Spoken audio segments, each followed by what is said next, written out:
Yes.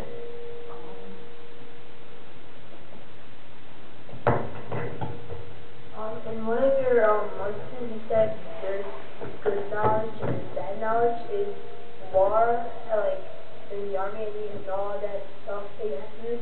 Is that good knowledge or bad knowledge? Yeah. It depends on your intention. If your intention is to protect people after you know that, so then it is a good knowledge. Why? Because your intention is good. But if Allah forbid, somebody's intention is to learn this, that means learn how to make bombs. It's bad intention. Why are you learning that? To kill people is bad intention. But sometimes you learn, you go for example, you become a policeman, right? So he knows many things that regular people doesn't know. But his purpose is to protect people from criminals, not to be criminal himself. It depends on your intention. Anything you learn is good knowledge, unless you change your mind and you change your intention into evil intention. Then that knowledge becomes wrong knowledge. Even sometimes if you read Quran with bad intention, it becomes bad knowledge. If you read Quran and say, okay, I'm going to read Quran so that I can change the meaning in Quran. Bad knowledge. So everything depends on your intention.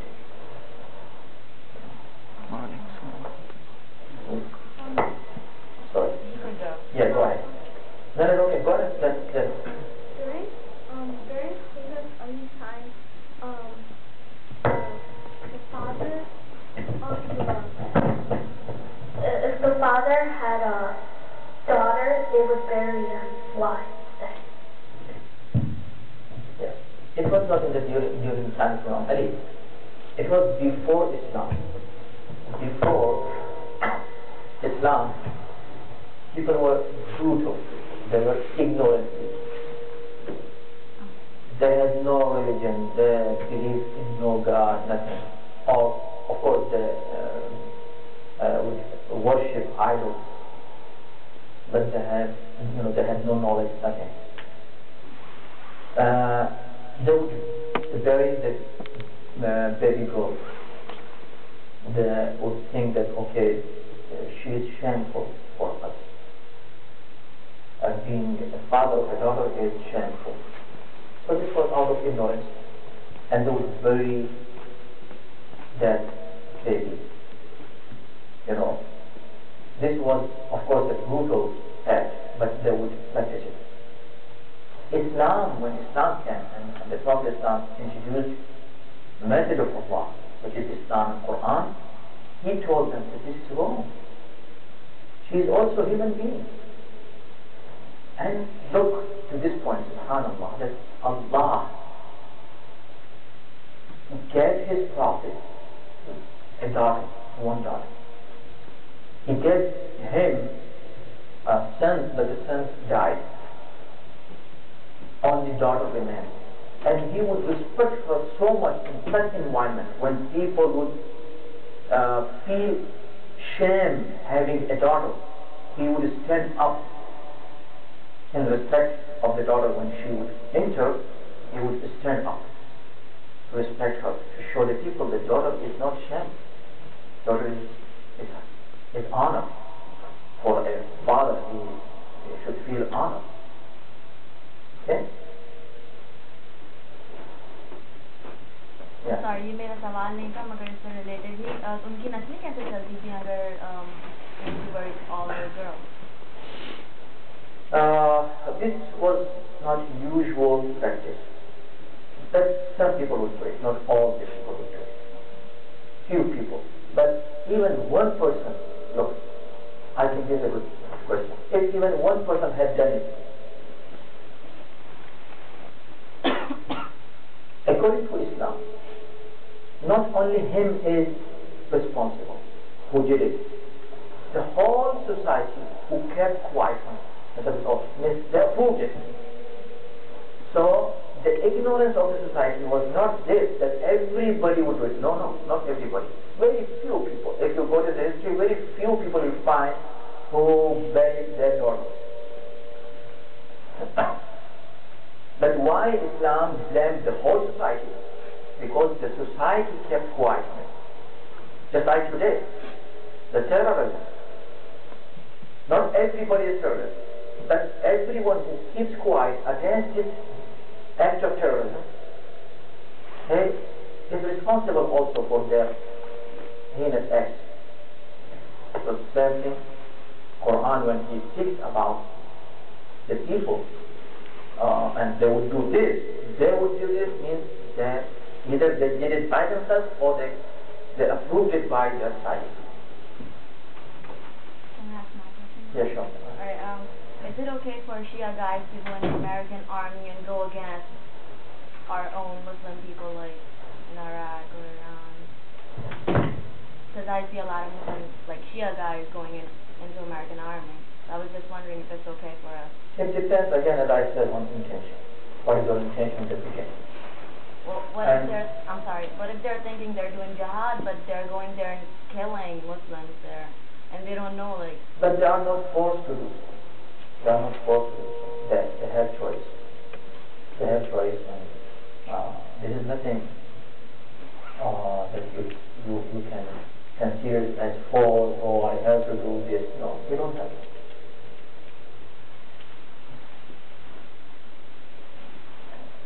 Yeah, you have choice. Why should somebody think that, yes, when American government forces us to go and join, and then go and kill a Muslim, an innocent Muslim, of course, then we think that why should we stay here in the United States or in Libya? But since there is no force, it is a choice, so everybody should think that what he should do and what he is doing and what in the future he is supposed to do. It depends on intention. You know, the question was residents, kind of like thinking of buried daughters. Did you just think the sons were like better because they were able to go to school and able to like enjoy like better stuff, and the women always stay God, stay home? Is that the reason they buried all the women? Okay. What was the reason they buried? What was the reason they buried, the daughters not the son? Yeah, as I said, it was ignorance. Islam is a religion who first time introduced the honor of a woman. Islam gave them honor and respect. Before Islam, even all the religions who today speak, right, about women's rights, at that time, before Islam, even other religions, I don't want to name those religions, all the religions I can say, with no exception, would degrade women. They would consider them second grade citizens. So Islam came and gave them honor. They would not consider them even human beings. They would consider them as slave girls or as servants. No honor, no respect. Islam came and said, no, look, if she is your daughter, she is so much respected that, as I just said, that the Prophet would just, stand up for her. If she is your wife, the Prophet had a wife like Khadija, how he respected her and how she was loyal to him. If she is a mother, so he said that mother is very much respected, and your heaven, your Jannah is under her feet. So Islam gave respect to women. If you say why they would do it, because they had no respect for the women, not even equal to the animals today we have. They would consider them as just nothing. They would bury them. No, she is nothing. She is shame or shame. So Islam came and changed this tradition. It said, no, woman is very much respected. And she is human being like us. She has the same rights.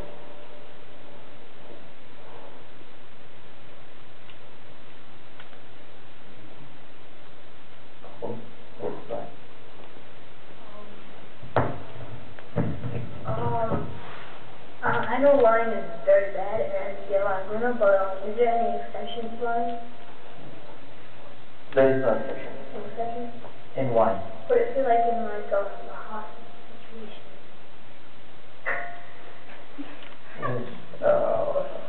Is there any situation when somebody is forced to drink wine? Yes. Like what? Like? Yes. Lying is a big sin. But there are certain conditions, and those conditions should be followed strictly. Then, of course, this lie will not remain lie. And what is it? It is when you have to speak something against the truth to protect somebody's life. It is because of the importance of human life in Islam. For example, let me give you an example in India. Many times the communal rights, happen there, and Hindus, for example, they are trying to kill Muslims in the train or in the bus. They come and say, "Who is Muslim? Who is Muslim?" So they are asking Muslims to kill them. And you are a Muslim, and somebody who is sitting beside you is also a Muslim. So if he come and ask you, "Are you Muslim?" you can say, "No, I'm not," to protect yourself. Is he Muslim? You say, "No, he is not," to protect his life. But in your heart you say, "I am a Muslim, but I'm saying no for this reason, to protect a life." Only here you can speak, not to protect $100. Not to protect $100.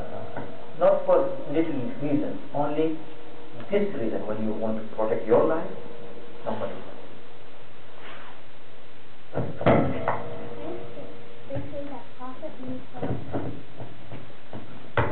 They say that Prophet Musa is the one who started Christianism. And how does the... Yes. Sorry. Fine, go ahead. Okay, Prophet Isa started Christianism. So, how does the Christians go the wrong path? Yes, of course, good point. When a good person started something, then how their followers went to wrong path. Look, Jesus didn't start Christianism. No. He was a prophet of Islam. We believe all the prophets were prophets of Islam. They gave the message of Islam. Adam, Noah, Ibrahim, Musa, Jesus, all those prophets, they gave the same message, and they were from Allah. But later on, even the Bible was written not in the time of Jesus. You know that?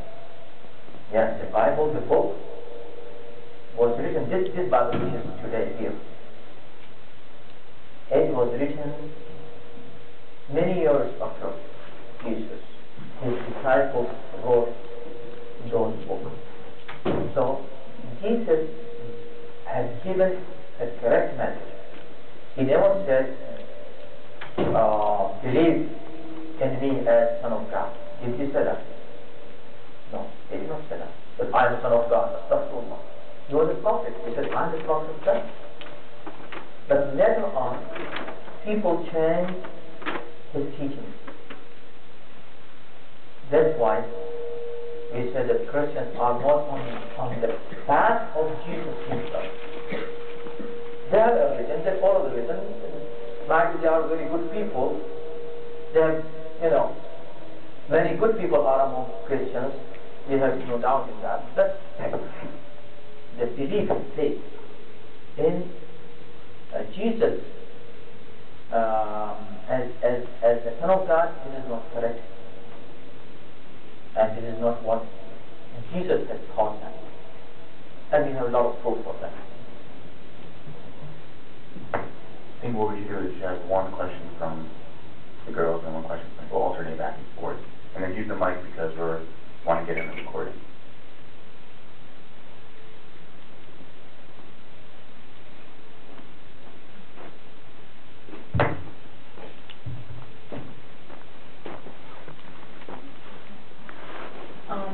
question is, how does Muslim youth in America respond to pressure from their peers in relation to haram acts, but still not get ostracized for staying away from such behavior? I understand that peer pressure is a big problem today, and I appreciate the youth who, with this, peer pressure still, they are able to overcome this pressure. First of all, you should know what is peer pressure. Okay, first of all, you have to understand. Peer pressure is kind of when you see an environment, everybody is doing something and you are different from them. When you feel that you are different and they are different, you feel peer pressure.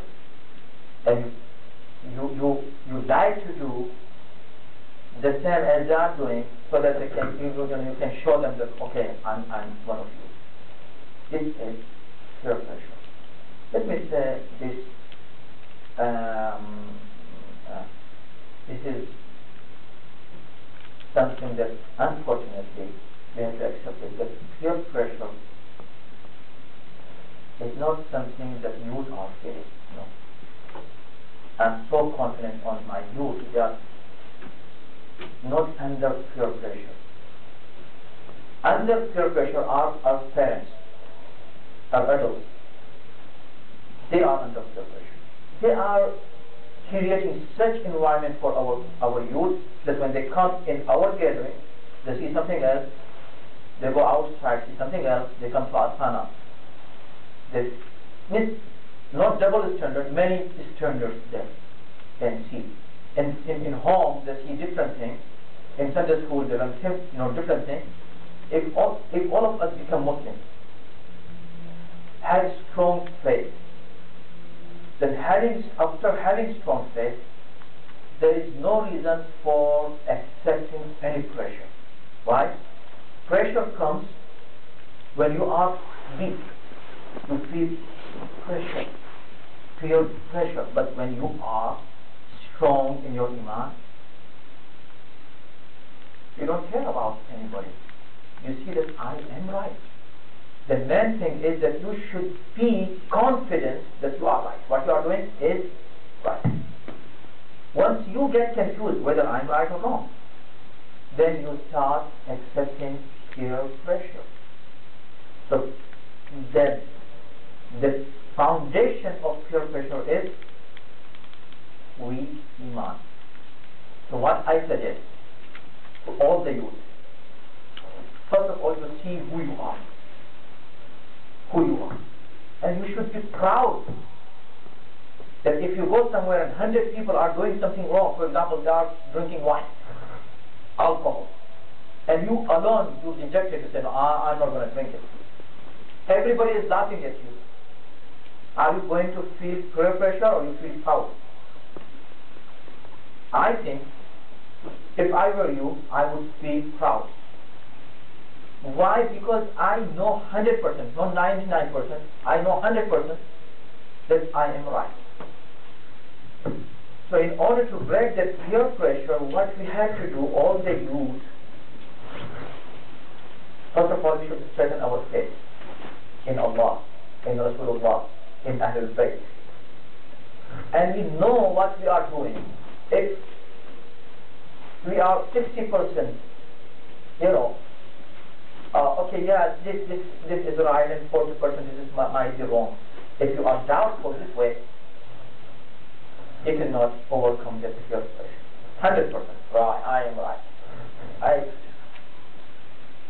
give you an example of this because it is very important question. That's why I'm taking a little time here. One day what happened, one of the kings, he punished 10 people, 10 criminals. He punished them, give them one, punishment, same punishment. What was the punishment? He said, cut their noses. So, king cut the nose of every criminals, 10 people. Now, whenever they would go alone, people would laugh, look, he doesn't have nose. This person is without nose. So, they were very much, upset. They said, okay, he cut our nose, fine. We could bear it, fine. But this is unbearable for us that whenever we go, people laugh at us. They say, look, this person, he doesn't have a nose. People laugh at us. They had a meeting, a conference. What should we do? 10 of them. This is the best way. Whenever you go, we should remain all together. So they were together, 10 people. Nobody has nose. Whenever somebody would come with nose, they would laugh. Look at he has nose. They would laugh at him, all of this 10. Look, this person has nose. So he has nose. They would laugh and that person would go away. Oh, they are laughing at me, I have nose. Do you think this person who has nose supposed to feel peer pressure and cut his nose too? What do you think? He's supposed to do that? Since they are laughing at me, I have a nose, I'm sorry. Oh, so bad, let me go and cut my nose. No. Same thing is happening. Peer pressure is this, nothing more than that. Even those who are taking drugs, for example, who have girlfriends, boyfriends, who are doing anything wrong in the high school, for example, they themselves know that it is wrong. They know it, that this is wrong. Nobody says this is 100% correct, what I'm doing. They know it is wrong. And when they go to college, they realize what they were doing in the high school. Right? So, peer pressure is not a big deal. We can overcome this peer pressure with our faith, strong yaqeen, strong aqidah, and ask questions. Ask your parents, ask your alim. If you don't feel comfortable with anything, that why this, come and sit and ask until you get satisfied from inside, 100% satisfaction. Then you will never feel peer pressure. Others will feel your peer pressure. Then,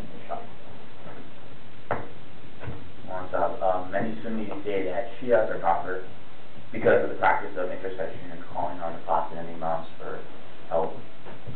Can you explain the permissibility of intercession in Shia Islam?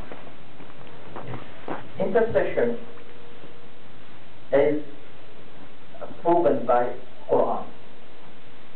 There are ayat in Quran that Allah says that Allah never accepts intercession from anybody except few people. And they are Ahlul Bayt and Rasulullah himself. That's all. What does intercession mean? Intercession means that they are very close to Allah. When they see that somebody is a good person, but of course, still he might have done some mistakes unknowingly, not purposely. If you do something purposely, I'm going to do this, then Imam will come and intercede. No, this is wrong idea. Imam is not going to do that. If you do this, then Imam will come and intercede, and intercede means he will do dua to Allah. Just like today, we pray for each other. It is also kind of dua, asking Allah to forgive him. Oh Allah, forgive him, forgive this person. This is kind of intercession, which is proven by Quran. And it is just like a teacher. He knows that his student is a very good student. He has been very good in the whole year. And in the end, when in the time of test and exam, he is a little confused. But he knows him, so he can help him, or he can ask the management to help him because he knows it is very good and he got confused right here in this situation. Intercession happens everywhere, and this is what the concept of intercession is, that you are a good person, you find your best to be good and to obey Allah's laws, and to obey Quran and Ahlul Bayt. But little mistakes happen. Right? You might have done some mistakes. Ahlul Bayt will intercede. This is intercession. What is the other question? Asking for help? Yes, asking for help. When we say Ya Ali and we ask for help, it's so simple. Just like to ask each other for help. If I say, please, can you give me pen? Can you help me give me a glass of water? Can you give me this and can I help you? Right? This is something very usual. Have you ever heard anybody who is against asking for help, when he hears somebody saying, can I help you? Says, no, this is shirk. You can't help me. Only Allah can help. No, can I help you is something very regular.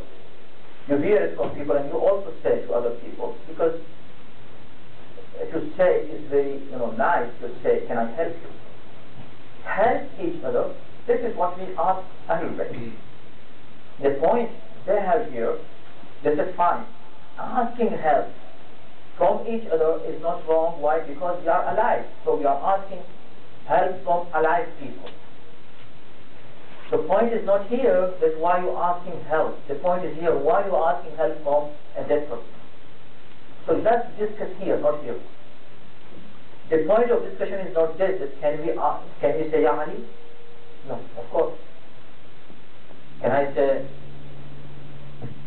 asking Murtaza? I'm asking. Yes, of course. Is it shirk to call him? It's not shirk. Heather, can you come please? It's not shirk. Heather, can you please help me? It's not shirk. The same thing. If I say, Ali, can you help me? Help me? So why asking this person or asking this Heather is not shirk, and asking the real Heather is shirk? Why is that?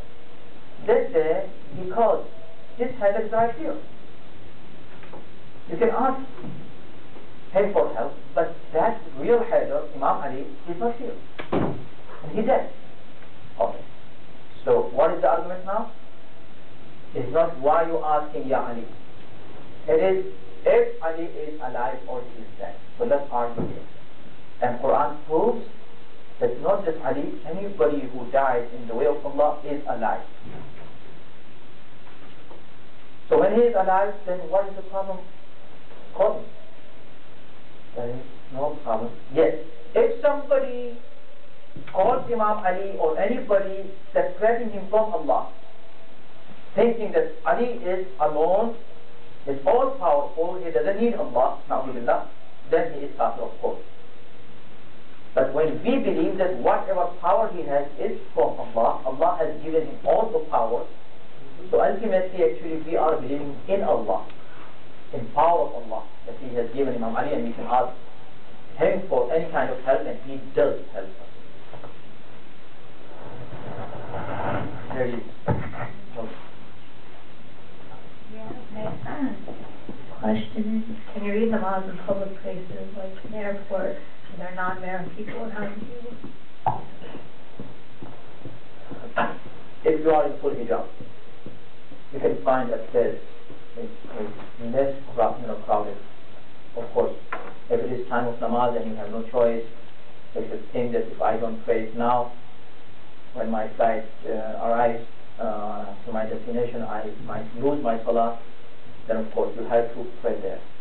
But try to find out a separate place, and even though if non-mahram are there, you are with full covering, no problem reading the salah. You said earlier that if we refrain from drinking at a gathering where alcohol is served, then we should be proud. Now, does this mean we're allowed to attend gatherings where alcohol is served? Of course not. Of course not.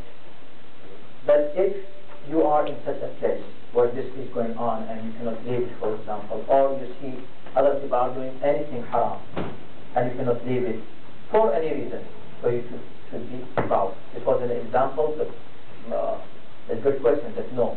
If any place where alcohol is being served, you should not sell that. And there are other gatherings, like I was just speaking about. Look, it's something we take it easy in the beginning, then it becomes usual for everybody. Like today's gathering, when in our weddings, when Shia men and women they get together and sit together without hijab, it is not allowed in Islam. But this is something very usual. And if you speak against it, you know, people laugh at you. What are you talking about? Why? Because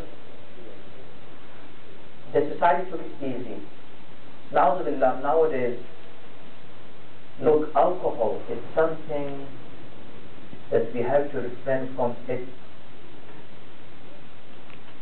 And not just refrain from it.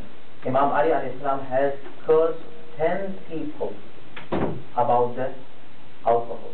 The one who started, cultivated the oil for it, sow it, then cut it, then who squeezed it, then who packed it, then who served it, then he took the the bottles or other things, collected it to help it. At least 10 people from beginning to end, they are cursed people. But it is so bad in Islam. But if you see, na'udhu billah, I'm not talking about Shi'as, but Muslims are getting used to it slowly. And I'm afraid that na'udhu billah someday will come just like as next gathering became very usual for people and they don't even consider it as guna and haram. The same thing, this might happen in the future. But our Shia environment should be clean from this bad habit. Thank you for asking this question to clarify it. Okay. Okay. When I know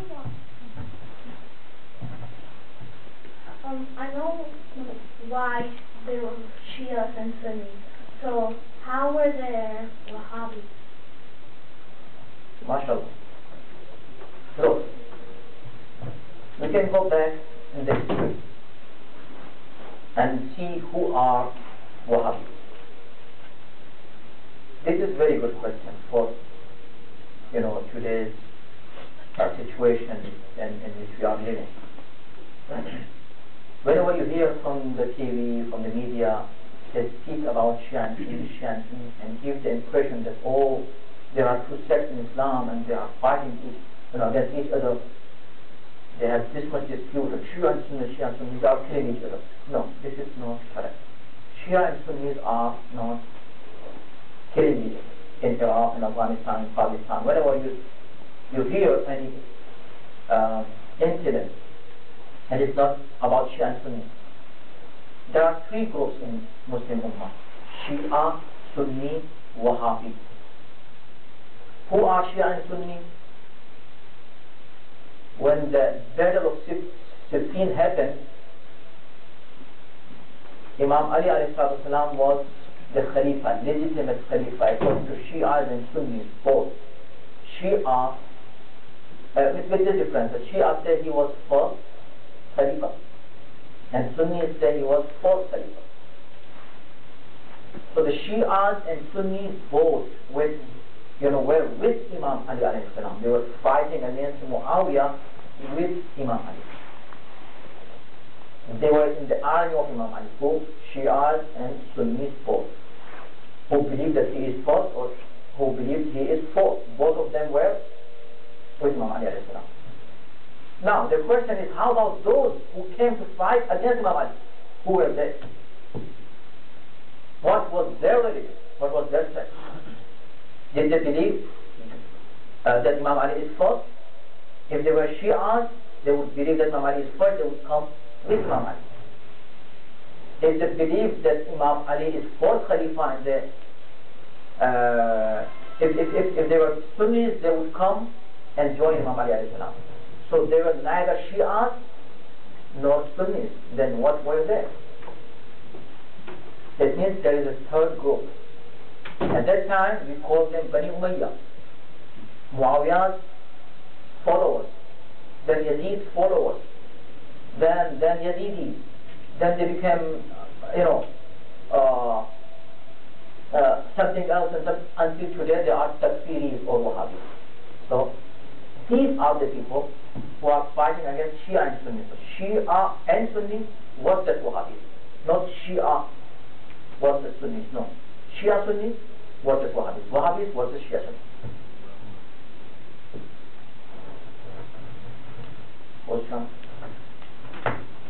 Okay, the next question is, what books would you recommend for Muslims and non-Muslims wanting to learn and be attracted to Shiaism?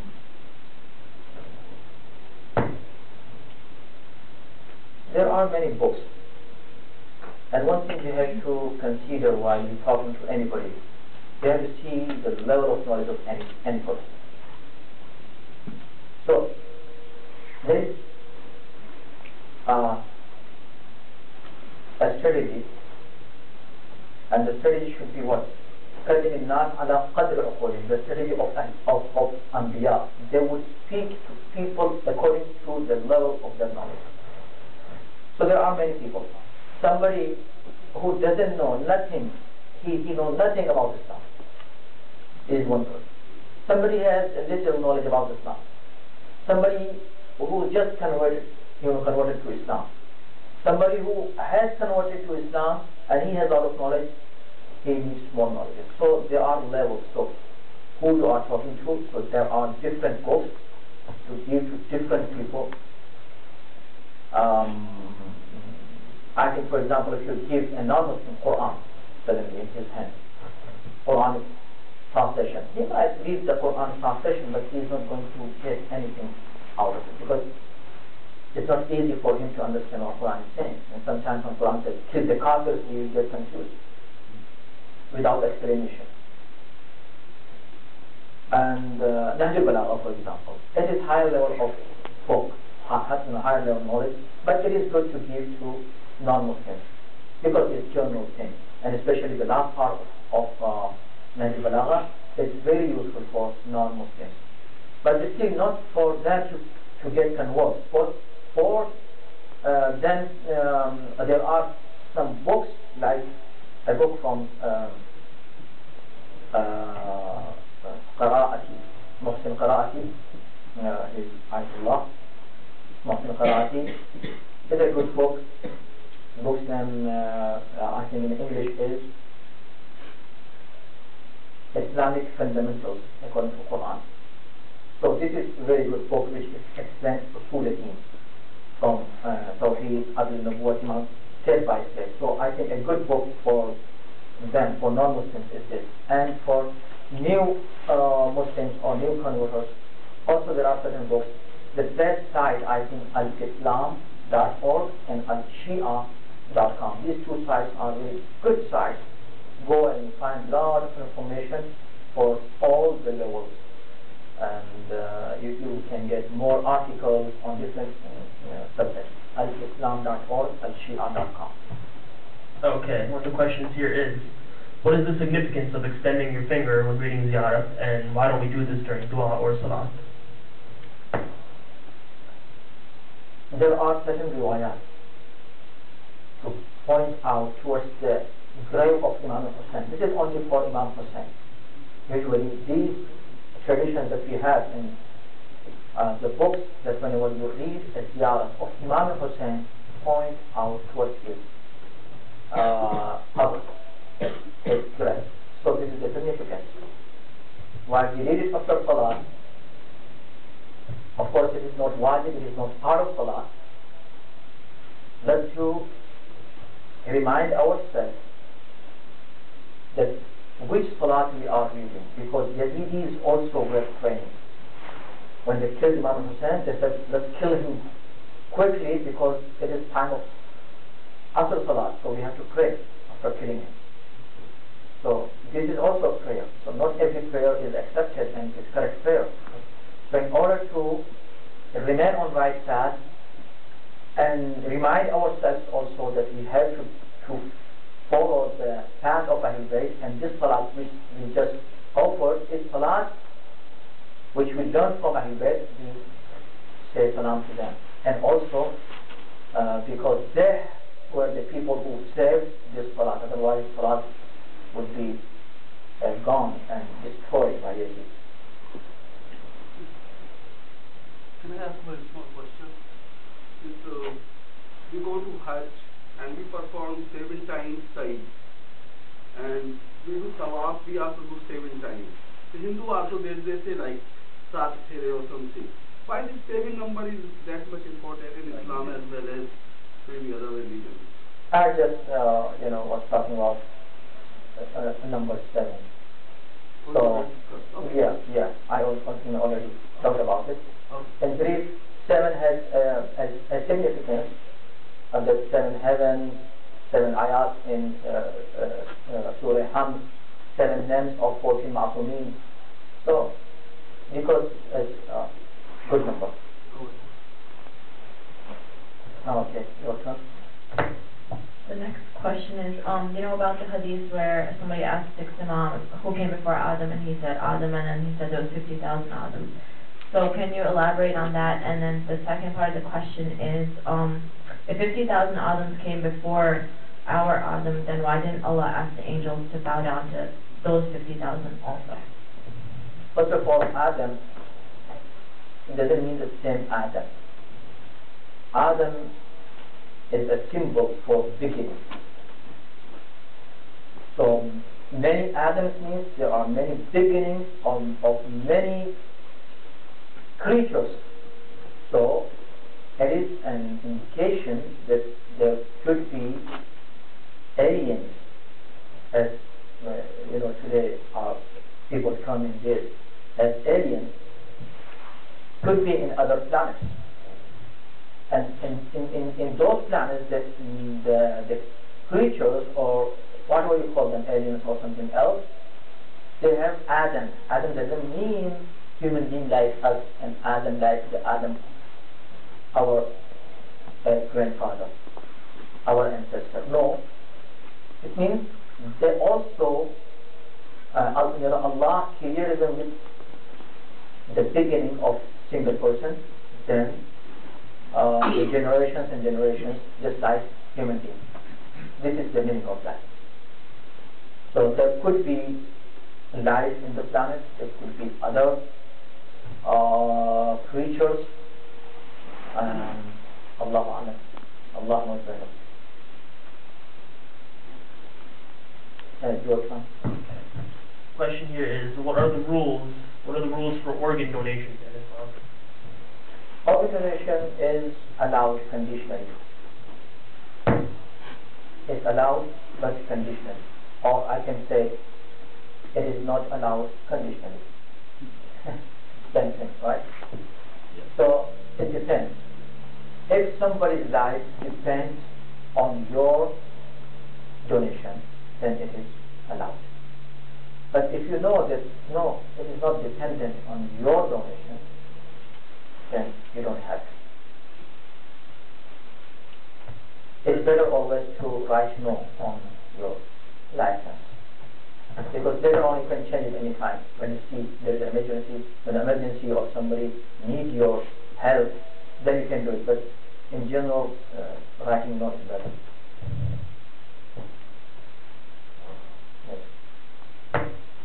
The question is, these days our Islamic centers are becoming very cultural. So could you shed some light on how we can better unify the Shia Ummah? Yeah. Unfortunately, I think the best thing I can say here is the message of Quran. I can just read the ayat of Quran and just think about it, how beautiful this ayat is, and ponder on the eloquence of this verse of Quran, which speaks about unity. وَاعْتَصِمُوا بِحَبْلِ اللَّهِ جَمِيعًا وَلَا تَفَرَّقُوا. All of you come and grab the rope of Allah. Hold it fast. How the word fast, rope of Allah, what is the rope of Allah? Can you find anywhere? So the point here is, in the whole Quran never used the word unity. Do you know that? Quran never said, come and get united.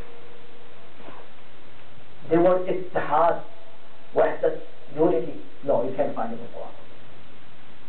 What Quran is saying, wala tafarraqu, don't get disunited. Which means you already are united, you are one. If I say come and get united, it means you have dispute. Quran says don't get disunited in the beginning.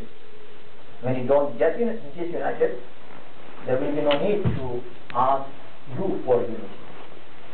And how we can do that? Don't get disunited. Hold back. Rope of Allah. What is rope? You can't find rope anywhere. Let's go and find out rope and hold it. No. Rope is a symbol for something. You see that it has two strings. If there are not two strings which are twisted together in such a way that it become one. If it is one string, you don't call it rope. Rope always has two strings at least, and not two separate strings. Rather, they are so twisted together that it became one. And now we call it rope. So in figurative sense, Quran is speaking rope about two things, but there are apparently two, but actually they are one. And that's why the Prophet said, I am living among you two things, Quran and Ahlul Bayt. And Quran and Ahlul Bayt is the rope of Allah. He said, come and hold it back. Don't leave it. If you leave it, you will get disunited. This happened in the history after Prophet immediately. The left, Quran and Ahlul Bayt, they got disunited, and now they are in many sects. You see them. The same thing in our community. If we don't follow Quran and Ahlul Bayt, we have to leave all our egos, our self, our nafs behind, and keep the interest of Islam and centers and community. That interest should be first and we should be last. Then of course we will be able to survive. Otherwise, if it is continued, then the sects will be in our sect. Many other sects will be created by enemies and friends. So the conclusion is, all of us should follow Quran and Ahlul Bayt. That's it. Without our ego, without our nafs. I am nothing. Whatever is my religion. Ahlul Bayt are more important than anything. If I do anything, especially youth, for youth I advise you, let other people do what they are doing. But you are young and you are the next generation. If you are clean, the next generation will come clean. The community, next community will be very clean community without politics. Don't let politics, ego, me and my and such things come into your environment. Just keep it clean, inshallah, with the help of Ahlul Bayt. Alright, next question on this side is, can we only read those du'as that were read by the prophets and the imams, and can scholars or common Muslims compose their own du'as? And if a du'a is recorded in a Sunni source, is it okay for us to read it? Du'as are highly recommended to be recited only those which are received from authentic sources, from Ahlul Bayt, from Ma'sumin. So always read the du'a which is narrated from Ma'sumin. You can compose your own du'a in your own language. It's okay. Of course you can ask Allah in your language.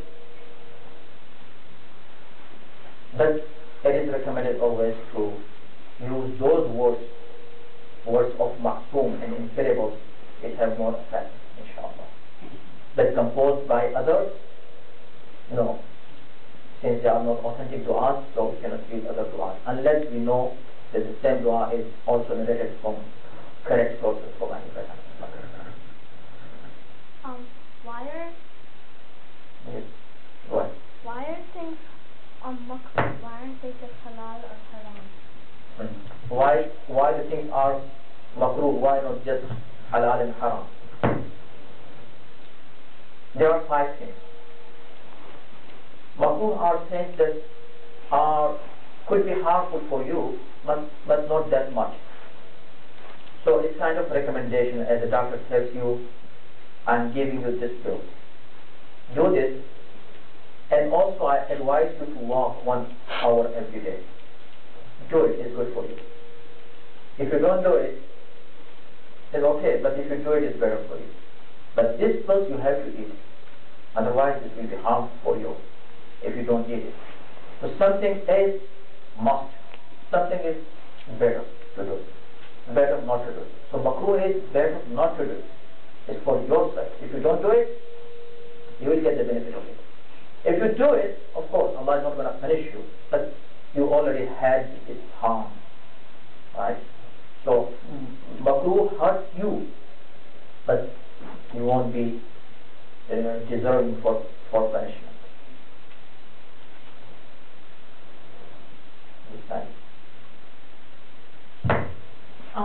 Going back to your topic on the du'as, there's some controversy about du'a faraj, that Ya Muhammad Ya Ali, like, you should, well, do you know about it?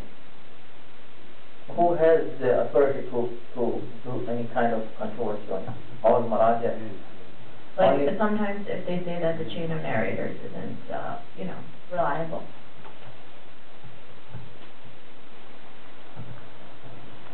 Look, there are some people who make things very complicated. Chain of narrators and these issues is not me and you who decide. Because how many people know that in the chain of narrators, when a narrator comes and they speak about him according to ilm al-rijal, even there are disputes. Some said he was a good person, some said he was not. Some said he is trustworthy, some said he is not.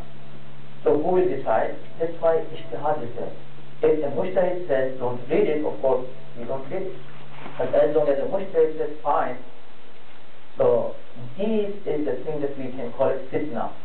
People try to create fitna among the followers like that by bringing issues which are not issues.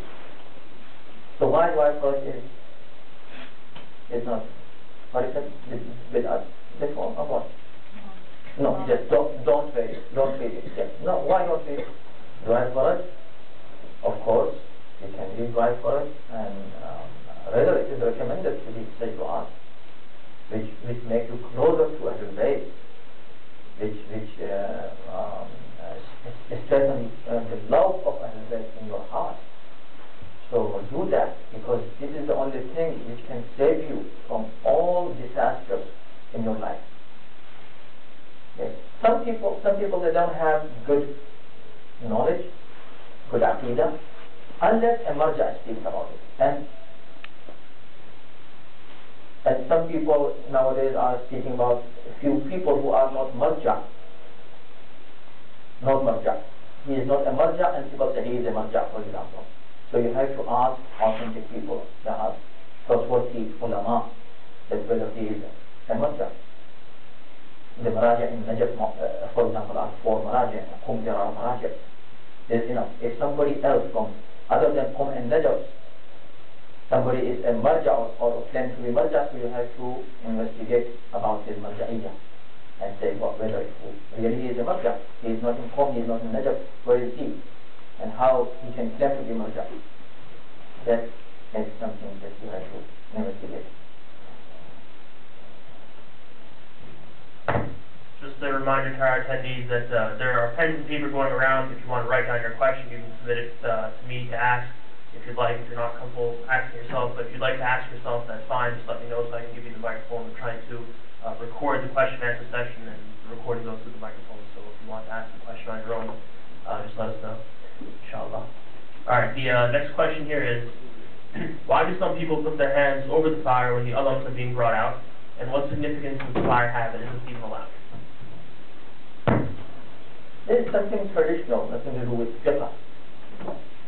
So it's not fiqh masail, and why they do it because they are doing it. So, nothing to do with fiqh.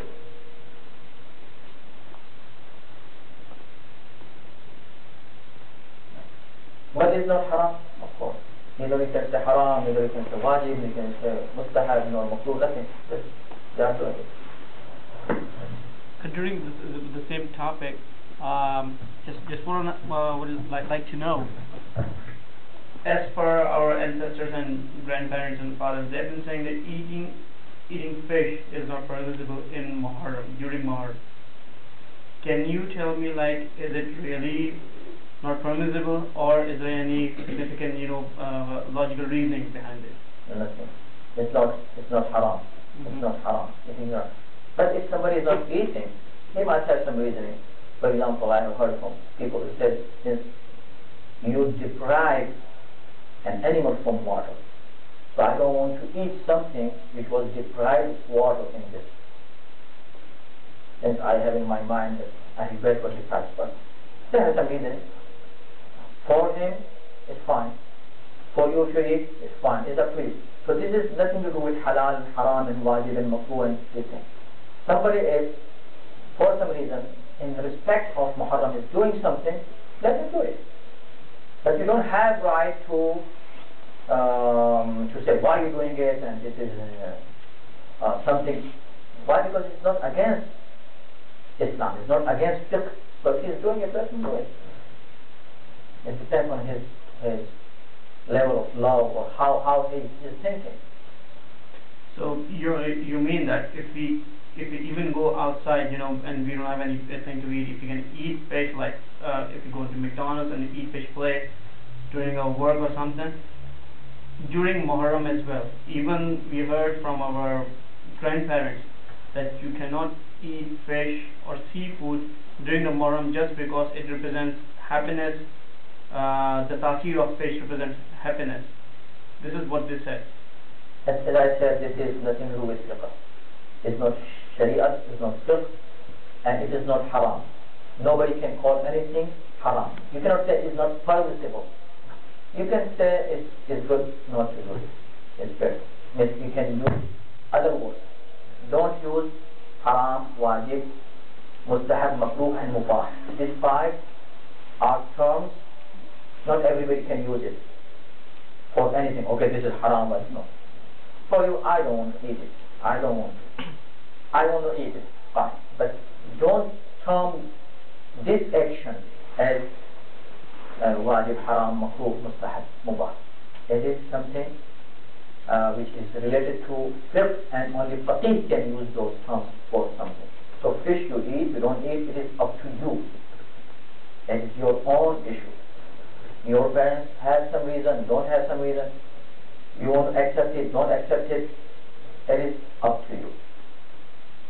But if somebody is doing it in respect of Muharram, for any reason, respecting Muharram, of course, is recommended. Always do something which keeps Muharram alive in your heart. Oh. Yeah. Okay, we're going to proceed with the question on this side. The question is, what is the basis for Ashhadu an la ilaha illallah wa waliyullah in the Azan and Iqamat? Where did it start? Who started it? Ali Walillah. In Azan and Iqamat, of course, it started after Ghadir, but the Prophet had announced. And those who accepted the announcement of Ghadir, they would do it always.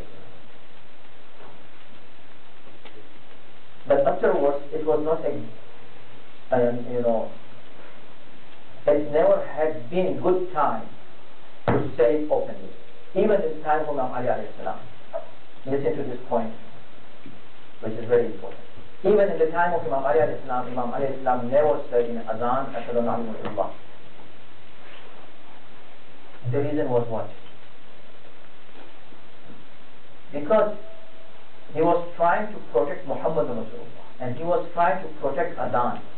Since people rejected the announcement of Ghadir, announcement of Rasulullah in Ghadir, rejected it.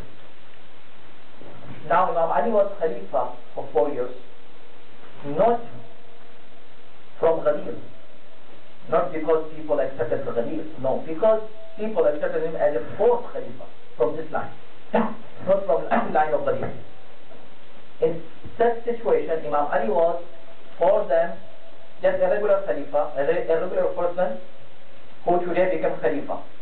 If Imam Ali had said Ali Waliullah in Adhan, it would open the doors for other people who would come as Khalifa, who claim to be Khalifa, to add their names, and they were waiting for this.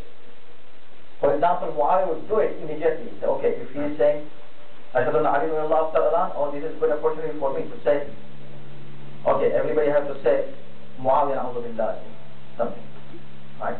Khalifatullah, for example. So to prevent such things to happen in the history, in the future, in ever, Imam never said this. In fact, on the other hand, our A'imma alayhi salam always emphasized and said, whenever you say Muhammad Rasulullah, whenever you say Muhammad Rasulullah, you have to say Ali Rasulullah. Otherwise, your Muhammad Rasulullah is not complete.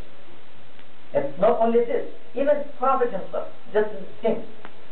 I can speak on it hours and hours, but in brief, quickly, to give you a point. Go and read in the history books. Undeniable fact. And issue which is agreed upon among all the historians is that in the first gathering of Tabligh, which was Da'wat al-Ashira, if you remember, when first time the Prophet called people to tell them that I'm a prophet and to invite them to Islam. It was Da'wat al-Ashira. In that first event, first gathering of people, when he is going to introduce Islam, first time,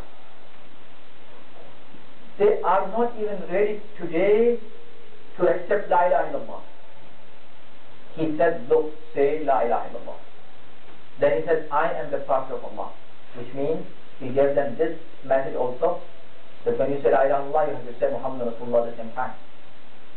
Then he said, who is going to promise me to help me in the future, to be my helper and protector? If anyone from among you will promise he will be my successor and my wazir and my brother. Imam Ali stood up 3 times and Rasulullah let him sit 3 times, and in the end he said, okay, come Ali, and he put his hand on his shoulder and he said, Hada akhi wa wasiyyi wa khalifati min ba'di fasna'u lahu wa ati'uhu. He is my brother, he is my wazir, he is my successor. So all of you have to listen to him and obey him. Now think, he is talking to people and saying, obey him. They didn't accept him yet. They don't obey him yet. How can he tell them to obey Ali? This was the point that he wanted to tell them, listen, this is forever. Sharia comes gradually. Salah, Saum, Jihad, Hajj, these Sharia will come gradually. But kalima, La ilaha illallah, Muhammad Rasulullah, Allah will come at a time, one time, at once. Whenever you say La ilaha illallah, you have to say Muhammad Rasulullah. Whenever you say Muhammad Rasulullah, you have to say Ali Rasulullah. So Ali Rasulullah is something must. Our Imam emphasizing it. But why it is not in Adhan, this is different issue, as I said. If Imam had given the permission to say it in Adhan openly, then Bani Umayyah would add their names in Adhan. To protect the Adhan at that time, Imam prevented this. But for us in our homes, our Imam said whenever you pray at home, and all the Shi'as would say Aliullah at home when they would pray. Even our Imam would say, but not openly. But whenever we got chance to say it openly, we started saying openly because the risk of addition has gone now. So now there is no risk, there is no reason to remove Aliullah from Adhan. Now we say it openly. As you said, Excuse me. I'm sorry. Inshallah, I will take your questions after 5. Let me take the questions from the youth till 5. Okay? This is youth with due respect. Okay? Because they have a lot of questions. There's a follow-up question to that. Who was the first Muslim who said Ashhadu an la ilaha illallah in his own? Abu Dhar and Salman in Ghadir. Because Abu Dhar, when the Prophet said, go and say Adhan, he said, Ashhadu an la ilaha illallah in Ghadir. When he said Ashhadu an la ilaha illallah, people came and said, Ya Rasulullah, do you hear what he said? He would say it even before, when he was alone, as I said. But this time, he got the chance to say it openly. Why? Because the Prophet said it. So when they came and they complained against him to the Prophet, said, look what he is saying. He is adding Ali Waliyullah in Adhan. The Prophet said, and what I just said, didn't you hear it? I just said the same thing. Man kuntu mawlahu, fahada alimullah. And this is in the history, and even Sunni scholars have, recorded.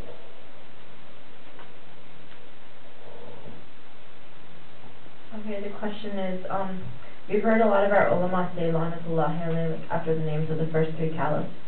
So, and Bi Fatima Salamullahi alayhi left this world in great anguish and very upset with them.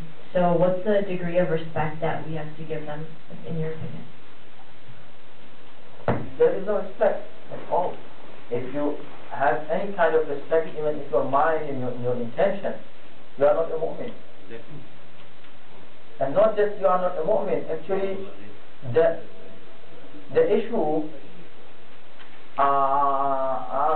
if I remember, I think last year in Ashra, in one of the madaris, I had explained this. I said, and now in brief, I said that the issue is not khilafah. The issue is not imamat of Imam Ali. Even not the issue of bidat of Fatima al-Zahra.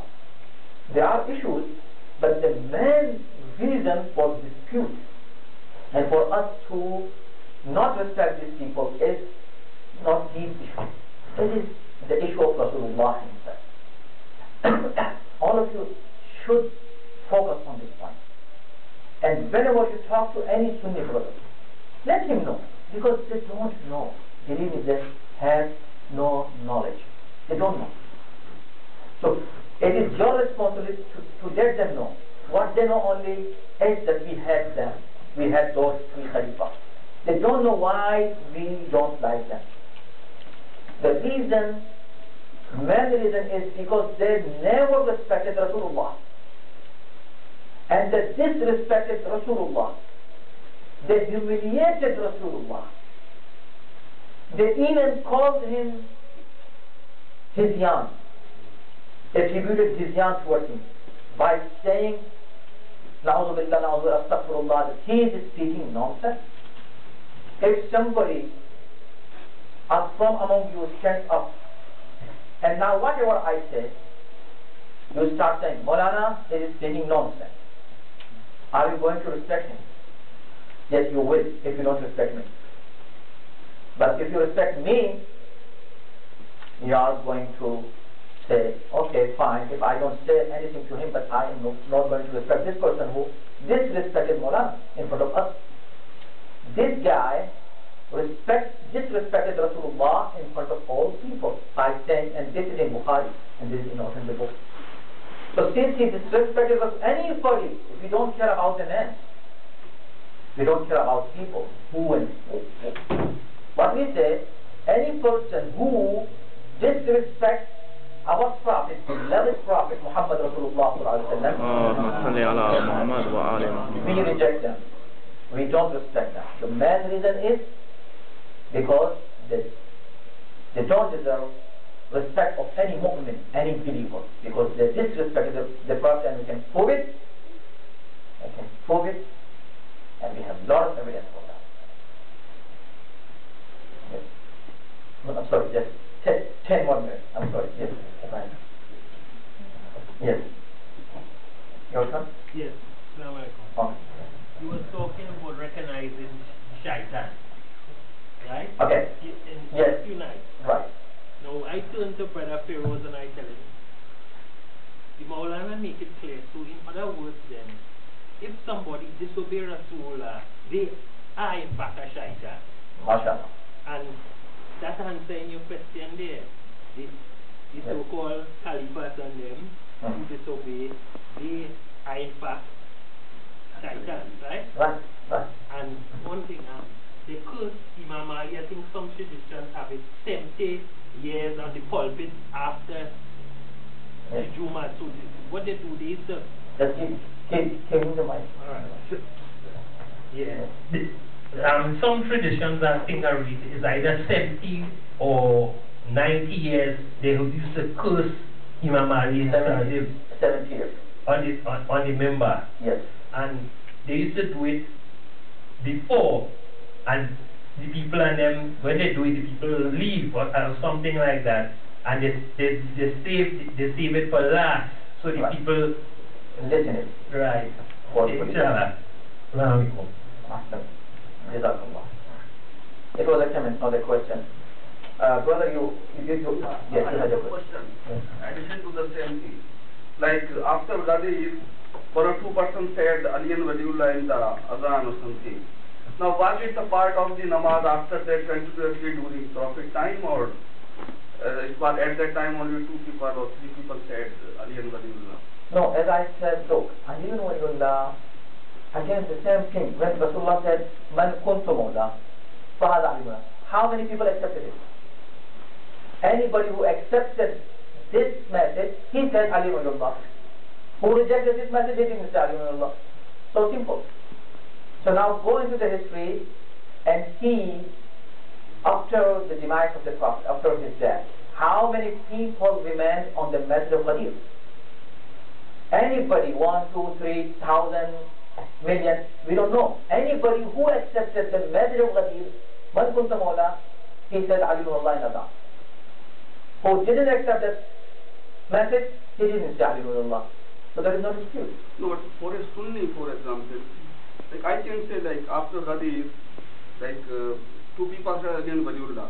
Was it a part of the Azan during the whole Prophet remaining time, whenever Prophet remained on this earth? He survived how many years after Hadith, Prophet? Couple of years? 2 months. 2 months. Yes. So was it the part of for 2 months, every day, all the namaz, it was the part of like again Waliullah? Why it was not? I am asking you, like, was it the part? Ghadi okay. No. Some people said, they were excited and they said Ali and Waliullah. Brother, I told you, when they did not accept, this is the simple. They did not accept. Do you know, when they said he is speaking nonsense? He gave the message. Anybody who accepted the message until now, he said Ali and Allah. That's why, look, issue in Azan of Ali and Allah is not the issue of Ali and Allah. Listen everybody carefully. It is not the issue of Ali and Allah. The people who are saying Ali and Allah, don't ask why they are saying Ali and Allah. It's not this issue. It's the issue of Muhammad Rasulullah. Those who with their heart say Muhammad Rasulullah, they will say easily Ali and Allah. Those who say Muhammad Rasulullah with the tongue, but the disrespect Rasulullah said, he's speaking nonsense. He just said, give me pen. Just give me pen. I will write for you something you will never go astray. Look how expensive this was. Just rejected it, and not just rejected, but said he is speaking nonsense. Now if he had ordered them to say Aliyullah, what would happen? They would kill Rasulullah. They would kill him. He said, how they would kill him? They would love him. They would love him? How they would love him? Speaking nonsense, saying his yarn. So brother, it is not the issue of Aliyullah. It is not a question when it was, has been said. No, it's been always been there. As I said, for first day the Prophet announced, La ilaha illallah, there is one God. I am his Prophet, Muhammad Rasulullah. Ali is my wazir, Aliyullah. This is first. Nobody knew nothing, just starting. First message is the whole kalima. So much is speaking about Azhan, about the kalima, I don't think make any sense. Anybody who today, yesterday, tomorrow will accept Muhammad Rasulullah, he will accept Aliyullah. Let somebody understand. Those who don't say Aliyullah, because they don't understand Muhammad Rasulullah at all. Yes, they have the habit of saying Muhammad Rasulullah. I don't say that. That's why they accept them as a Muslim. But ask them, do you accept anybody who humiliates the Prophet and disrespects the Prophet and insults the Prophet? Do you accept him? Salman, did you accept him? Put him on your head here? And say, okay, Salman, he can, let's go. And go and kiss his hand. Do you do that? No, we hate him. Why? Because he disrespected Rasulullah. How about the people who did the same thing before? Why you respect him? Why respect them? How as a Muslim? As somebody who say Muhammad Rasulullah, you respect those people who disrespect Rasulullah? Does this make any sense?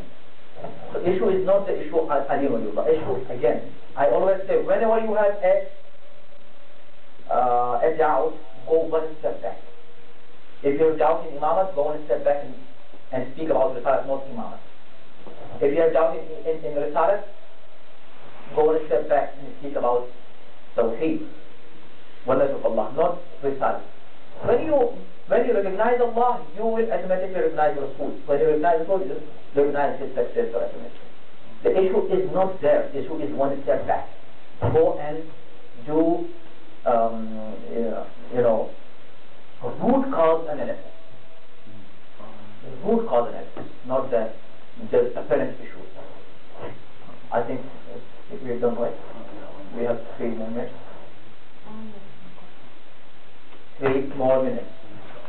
The last question over here is hookah permissible? What's the permissibility of it? Hookah, again, this is according to some maraja.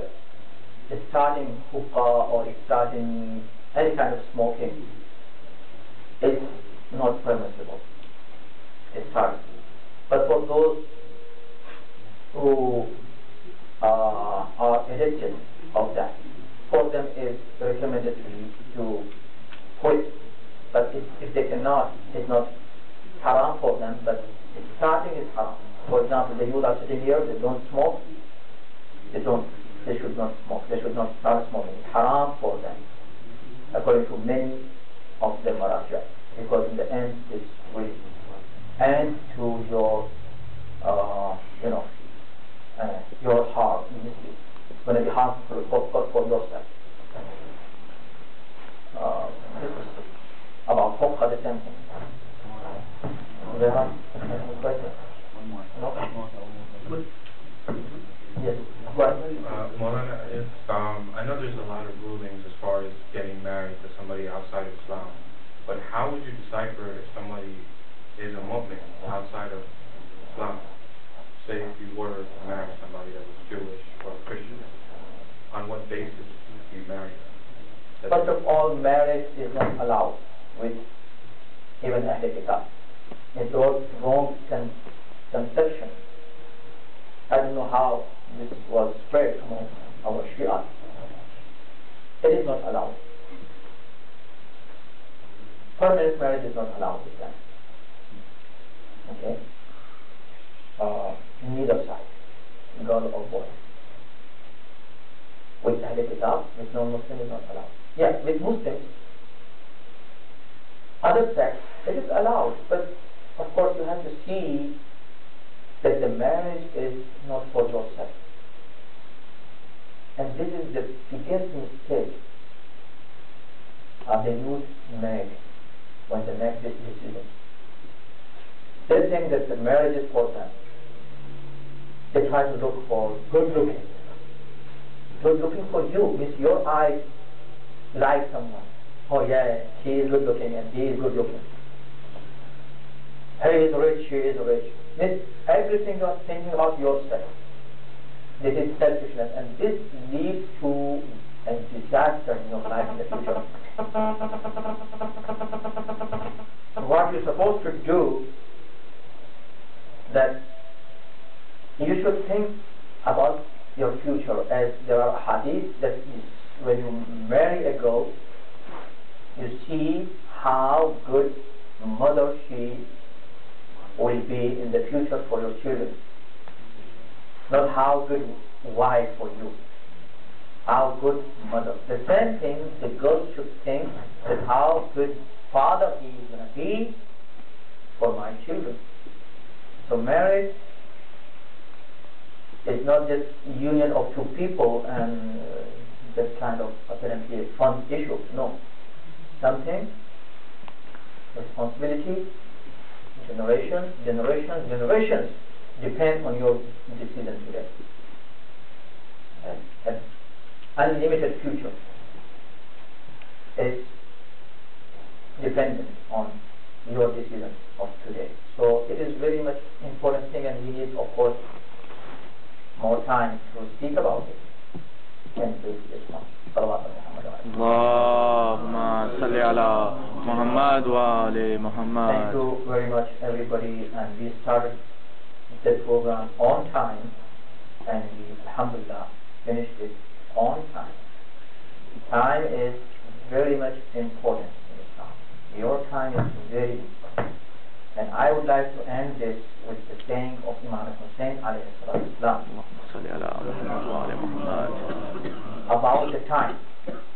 And really so beautiful saying, I like it so much, I repeat it whenever I go. Importance of time. You hear there is a proverb in English that time is money. It is the truth. Today, you know the importance of time. You throw money in the garbage. You don't. But do you throw your time? You have to see it. Yes, you do. You throw your time in the garbage many times. Then you use your time in useless, worthless issue. Right? So this is good proverb, but the best description of time is given by our Imam. He said, يَبْنَ آدَمْ إِنَّمَا أَنْتَ أَيَّامٌ. O son of Adam, means human being, you are time yourself. What is time? Time is money? No. Time is you. You are time. You are days and nights. كلما مضى يوم, whenever a day is passed, مضى بعض. A part of you is passed. Part of you passed away. So your time is very important. You have to be punctual for everything. Use your time in good things, in learning, in studying, in doing homework, in doing acquiring knowledge, and good things. Don't waste your time in useless and worthless matters and issues. May Allah bless you all. May Allah give you knowledge, increase in your knowledge and righteousness, and make us all believe more strongly in Ahlul Bayt alayhi salatu wasalam, strengthen our faith and strengthen our amal salih, our character.